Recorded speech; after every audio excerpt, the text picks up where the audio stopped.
What's up guys, Shirley here. Today we're going to be taking a look at my horrific vision run with 5 masks in Orgrimmar by myself on my Arms Warrior. It had occurred to me a little bit late that I probably should have showed you guys last week's Stormwind run. I didn't record that one unfortunately because it's probably a bit more useful than Orgrimmar, but here we are. I'm just going to kind of muddle through this one today and go over some things as you know, the footage is playing here. So first off, when we're pulling this main thing, I'm just grabbing everything, and I try to grab those 2 guards out front of Thrall's room there, and just, you know, grab everything, drag it into the blacksmith station here, and burn it all down. And that brings me to my next point, which is watch out for these honor guards because they can stun lock you here, and if you don't get the ball rolling on all the other stuff quickly, then you can get stun locked and die there, which is no good.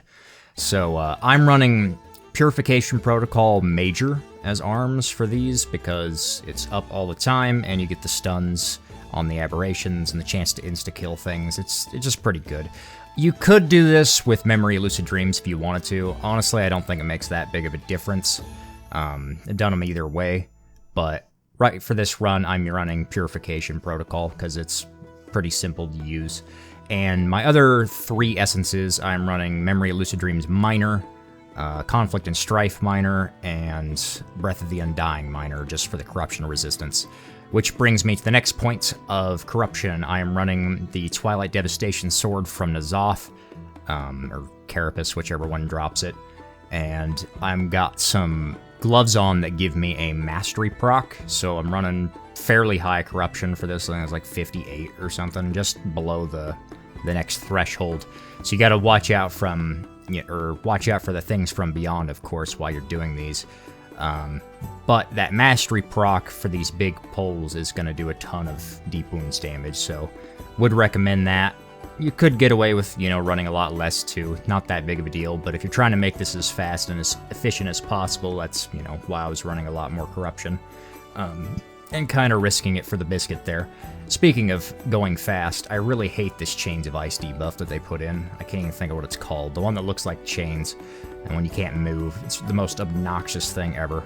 But anyway, so we're going to go ahead and grab everything in the, what is this, a Valley of Wisdom, I want to say.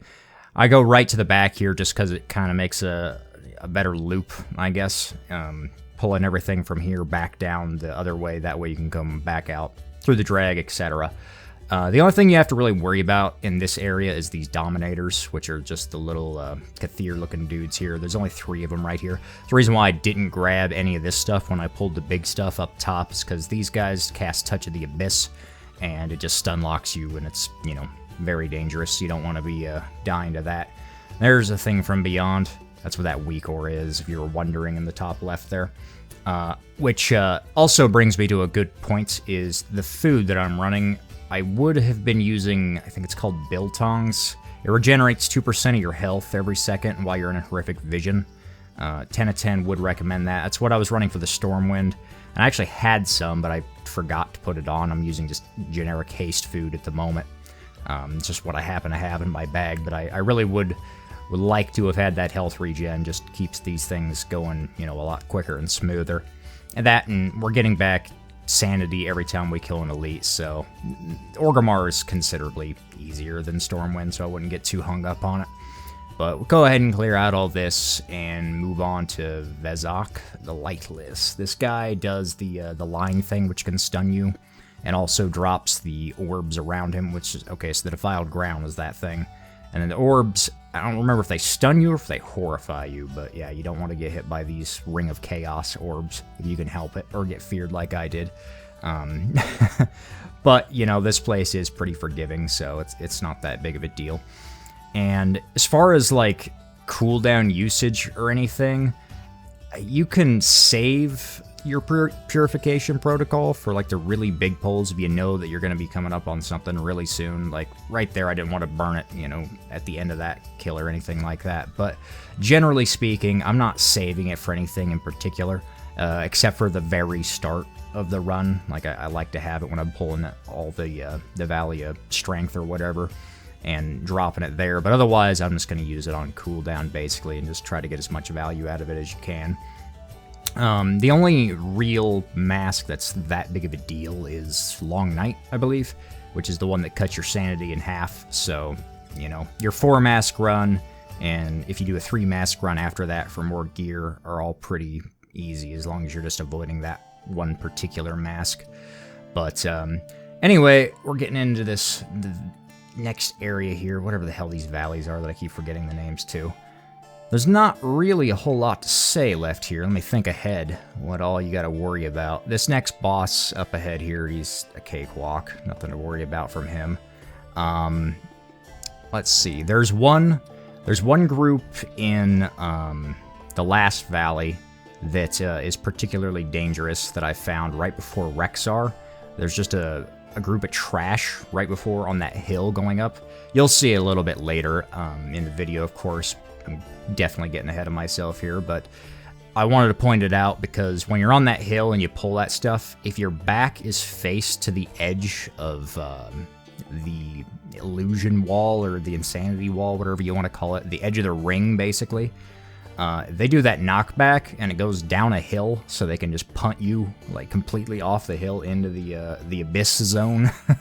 And that can definitely get you killed or run out your sanity really quick, so you gotta watch out for that. I'd recommend either pulling it back down the hill, pulling it right up to Rexxar's room, or just making sure that your back is facing inside the vision itself down by the auction house there instead of, you know, waiting. I got lucky on that. Dropped the Purification Protocol, instantly kills the boss. You love to see it.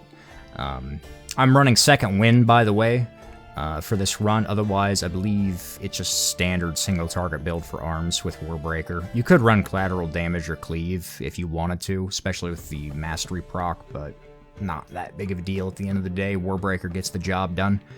Grabbing all this, dragging it back to the Shaman here, because he's just the only one that's going to cast here. Not that big of a deal. This next guy up ahead in the drag is pretty annoying, because he does the pushback thing, this Annihilator guy up here. I usually try to drag him with the little trash group here as well, if we can. Because we have to wait for Garona to get up anyway, but this guy, it would be nice to have the Purification Protocol for him too, but not that big of a deal either way. This whole area is pretty fire and forget. Can't think of anything in particular that's super dangerous in this one. Other than, I think there's a Dominator in one of the packs up ahead. You don't want to get Touch of the Abyss and get stun locked to death. As far as specking goes, at this point, I've got the Insanity Tree from Mother, or what, you know, that little console thing in the room of the Chamber of the Heart. It's pretty much completely filled out at this point. I think I'm missing some of the group stuff on the end, but I've got all the solo talents and whatnot for it. So, you know, you've got the cheat death if you need it, and it does come in handy occasionally. Yeah, so that's about it. Rexxar is the only boss in here that's really dangerous, I'd say, because he spawns the pigs. The lower you get his health pool, so you want to be killing the pigs as fast as you can. If you do what I did, which is just kind of zerg everything, it gets a little bit risky, but you want to at least be prioritizing the pigs and interrupting them and getting out of the way of their line when they spawn. Because when they spawn from the stables on the sides, they'll do a charge through, and you want to try to avoid getting hit by that. Not so much for the damage, but because you lose a ton of sanity from it. Here's that Touch of the Abyss I was talking about, and got pretty dang low there. You want to have a health potion on standby for that for sure. You can also pop flask, food, and drums if you don't have lust for these, if you're having a really hard time.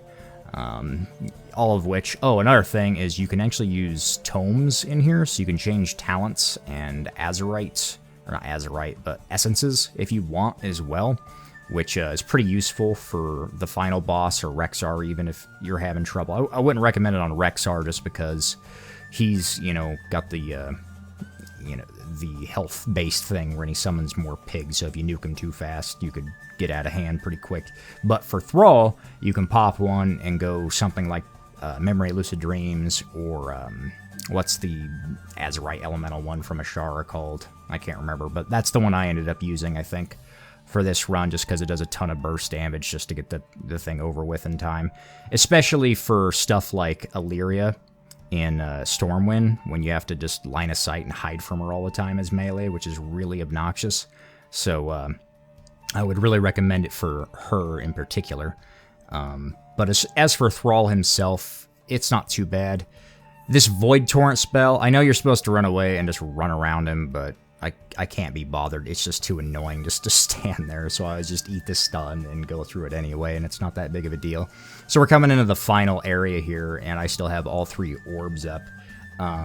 Misha up ahead here, she can be kind of dangerous, especially if you drag her with the whatever the hell it is, the spider thing behind him, because she does this like horrify, this maddening roar here, and if you get caught in that with a corruption slow, it chunks your insanity, which is what happened to me here. So unfortunately, that was what proc my cheat death there from the talent tree. So good thing I had that, and since I don't have that anymore, I don't want to be taking any more chances with these orbs. So I've got 3 of them still. You might as well use them at any boss point. We're coming up on that little pack at the top of the hill here that I was talking about, that you definitely want to be positioning your back, appropriately, so you don't do what I've done and get punted into the no-go zones, which is this blue wall around everything here is what I'm talking about. Anywho, I'm done rambling now, I think. There's not really much else to say. Enjoy the rest of the video. If you have any questions about any of this, or Stormwind for that matter, feel free to leave them down below. Maybe I'll make one of Stormwind when it comes back up next week. We'll see. I don't know yet. We're getting late enough, and most people have all the resistance and whatnot that you don't really need that much help with these things anymore. But if you'd like to see that, maybe I'll do it. And I'll see you guys next time. Please enjoy the rest of the video. Peace.